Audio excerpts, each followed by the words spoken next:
ملت کے جوان یاد رکھ، اگر تجھے 15 لڑکیوں کے فون آتے ہیں تو تو کوئی بہت بڑا بہادر نہیں، بلکہ تیری غیرت کا جنازہ نکل گیا ہے، اور اگر تو ڈٹ کر کے کئی لڑکیوں سے بات کرتا ہے تو پھر تو گر گیا ہے، پھر تو گند میں مبتلا ہو گیا ہے، پھر تو نے غلاظت کے ساتھ اپنی آنکھ اور اپنی زبان کو بھر لیا ہے۔ شرم والا وہ ہوتا ہے جس کا حسن بھی صاف ہوتا ہے، جس کا قد بھی بڑا ہوتا ہے، جس کی جوانی بھی اعلیٰ ہوتی ہے، پر اس کا ذہن صاف ستھرا ہوتا ہے۔ وہ ملت کی ہر بیٹی کو بیٹی سمجھتا ہے، ہر بہن کو بہن سمجھتا ہے، ہر پاک دامن عورت کے ساتھ جب وہ دیکھتا ہے تو اسے ماں کی نظر سے دیکھتا ہے۔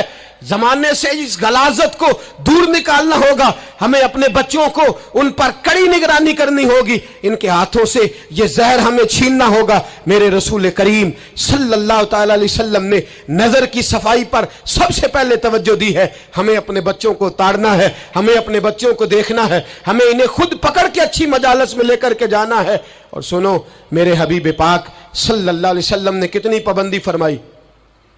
کوئی مولوی ہو، کوئی پیر ہو، کوئی فقیر ہو، کوئی درویش ہو، کوئی دربار کا سجادہ ہو، کوئی کسی جگہ بیٹھنے والا ہو، کسی کو بھی عورت کے ساتھ تنہا رہنے کی اجازت، سارے بولیے اجازت، کسی کو بھی عورت کے ساتھ تنہا رہنے کی اجازت بالکل نہیں ہے، قطعاً نہیں ہے۔ میرے نبی کریم صلی اللہ علیہ وسلم نے فرمایا جہاں مرد اور عورت اکٹھے ہوں گے تیسرا شیطان ہوگا۔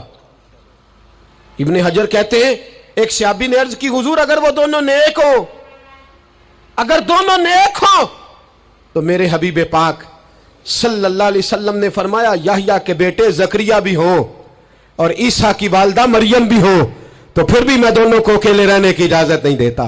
جب ان کو اجازت نہیں ہے، جب ان کو اجازت نہیں ہے تو باقی کوئی کس کھاتے میں ہے؟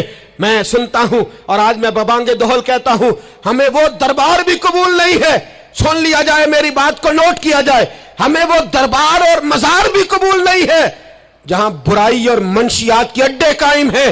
ہم ان درباروں پر بھی فوری طور پر ہر لحاظ سے کڑی نگرانی کرنے کا اور پوری سختی کرنے کا ارادہ رکھتے ہیں، اور خود آگے بڑھ کے ان ظالم سجادہ نشینوں کا منہ نوچنے کا ارادہ رکھتے ہیں جن درباروں پر نشہ بکتا ہے، جن درباروں پر گند ہوتا ہے۔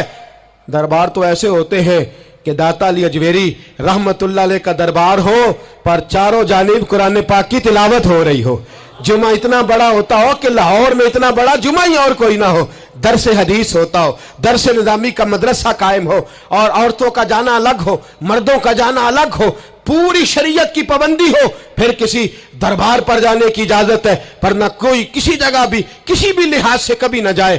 میرے عزیزو، منشیات کے خلاف جہاد، بے حیائی، عریانی، فحاشی، ملت کا جوان اب اپنی نظر کو چھپانا سیکھ جائے۔ اور میرے دوست دیکھنا، بیٹیوں کو خطرہ کس سے ہے؟ یہاں ہندو بھی کوئی نہیں، سکھ بھی کوئی نہیں، آریہ بھی کوئی نہیں، بدھ مت بھی کوئی نہیں، یہاں عیسائی بھی اقلیت میں، یہاں یہودی بھی کوئی نہیں، لیکن پھر بھی بیٹیوں کی اگر شرم و حیا محفوظ نہ ہو۔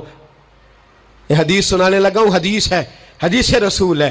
جوان خاص کر کے ذرا میری بات پہ توجہ کرے، اور بزرگ خاص کر توجہ کرے جنہوں نے تربیت کرنی ہے۔ سنیں، حضور کی بارگاہ میں ایک نوجوان آیا ہے، یہ سنگ میل ہے حدیث، اس کو یاد رکھنا۔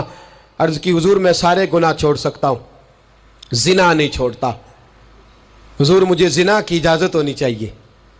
میرے حبیب نے تھپکی دی، بٹھا لیا۔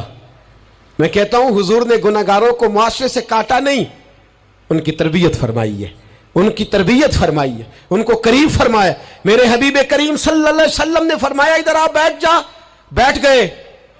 حضور نے فرمایا تو پسند کرتا ہے تیری ماں کے ساتھ کوئی بدکاری کرے؟